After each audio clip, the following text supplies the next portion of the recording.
Today, we begin another horror story. Please stay with us until the end. The message arrived at 3:17 a.m. There was no phone number, just one sentence. If you move the grave, what was buried will come back with it. I didn't understand it at first, but for some reason, I remembered the smell. Wet soil and old wood that had been sealed for far too long. This all started in a small mountain village in Korea. So small that it barely appeared on most maps. Less than 20 households, quiet, isolated.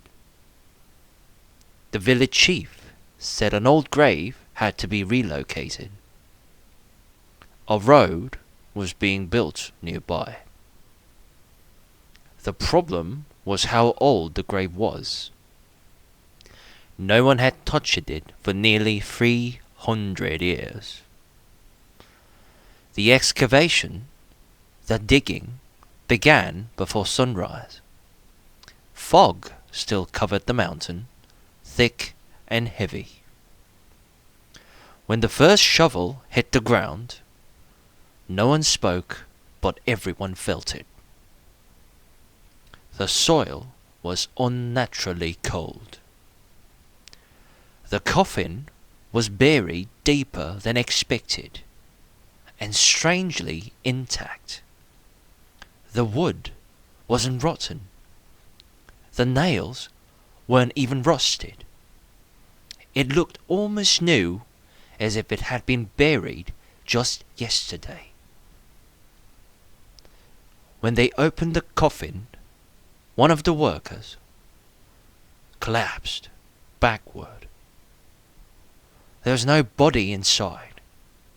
Instead, there was a small stone jar.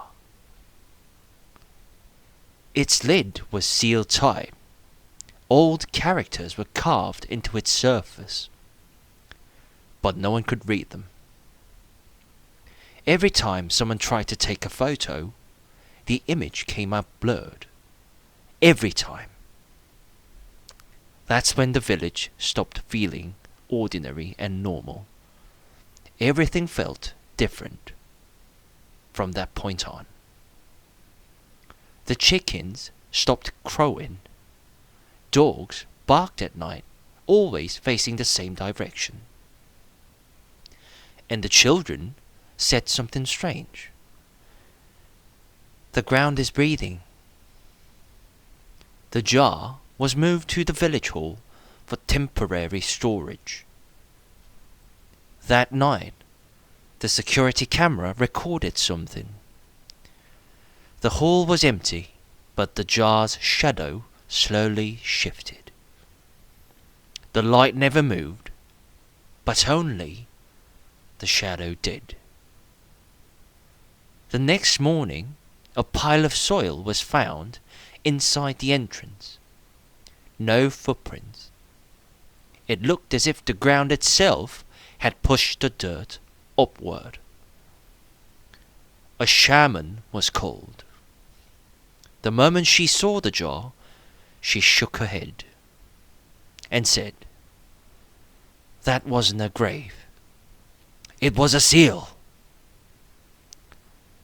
She explained that long ago, something terrible happened in the village. Something that couldn't be killed. There was. So they buried it instead. They placed the grave on top of the seal to keep it down, to hold it in place.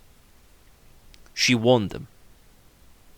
The excavation had to be stopped. And even if it was already too late, the jar had to go back into the ground. That same night, surprisingly, the jar disappeared.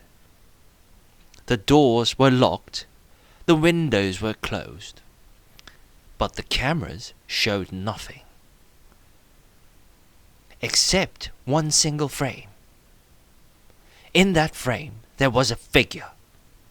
It was facing away from the camera. Its neck was too long and its feet never touched the floor.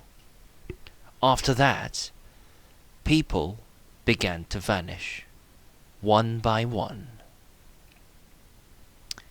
Every missing person had worked on the excavation. No traces were found. But wherever they were last seen, there was always soil. Fresh soil. Days later, when the mountain was searched again, a new grave had appeared. No name, no marker, no stone, and no grass growing on it. Then another message arrived from the same unknown sender. This time, it was a voice recording.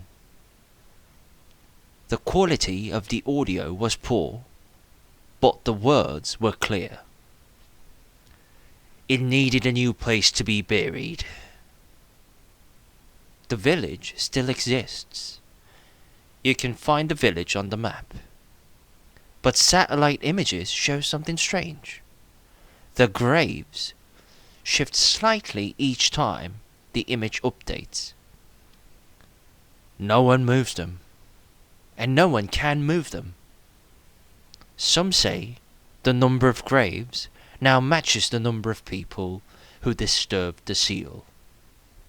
No one knows who will be the next.